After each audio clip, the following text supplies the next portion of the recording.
Introducción. Este estudio marca el inicio de una serie dedicada a explorar el Evangelio de Mateo, uno de los textos más influyentes del Nuevo Testamento.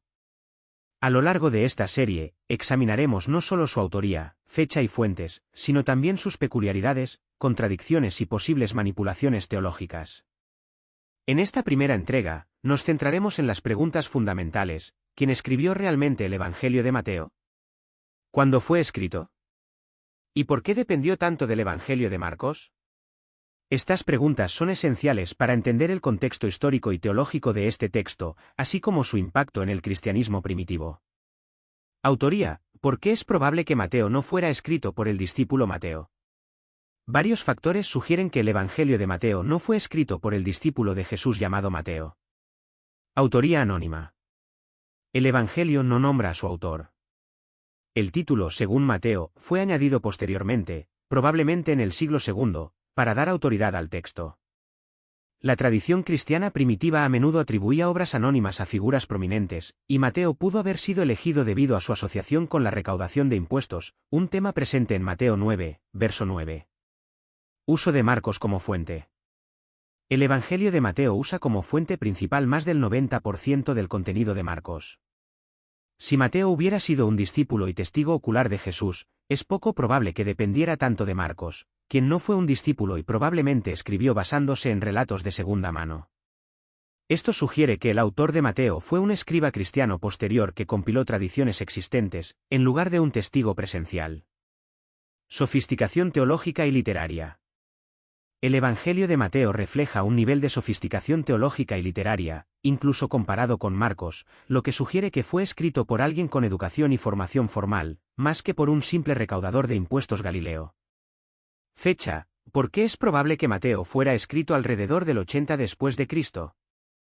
El Evangelio de Mateo generalmente se data entre 80 a 90 DC, basándose en la siguiente evidencia. Destrucción del templo en 70 después de Cristo. Mateo 22, versos 7 y 24, versos 1 y 2 se refieren a la destrucción del templo de Jerusalén, que ocurrió en el año 70 después de Cristo. Estos pasajes son ampliamente interpretados como un reflejo de eventos que ya habían sucedido, lo que sugiere una composición posterior al 70 después de Cristo. Tensiones con las autoridades religiosas. Mateo refleja un periodo de creciente tensión entre los primeros cristianos y las autoridades religiosas y romanas, particularmente después de la destrucción del templo. Por ejemplo, Mateo 27, verso 25, «Su sangre sea sobre nosotros y sobre nuestros hijos», refleja esta relación tensa. Uso de Marcos. Dado que Marcos generalmente se data alrededor del 65 a 75 DC, la dependencia de Mateo de Marcos lo sitúa después de este periodo, probablemente en la década del 80 después de Cristo. Dependencia de Marcos: ¿cómo Mateo usa a Marcos como base? El Evangelio de Mateo depende en gran medida del Evangelio de Marcos, incorporando alrededor del 90% del contenido de Marcos. Esta dependencia es evidente de varias maneras. Mateo sigue el marco narrativo general de Marcos, incluyendo el bautismo de Jesús, su ministerio en Galilea, el viaje a Jerusalén y el relato de la pasión. Mateo a menudo acorta o aclara el texto de Marcos.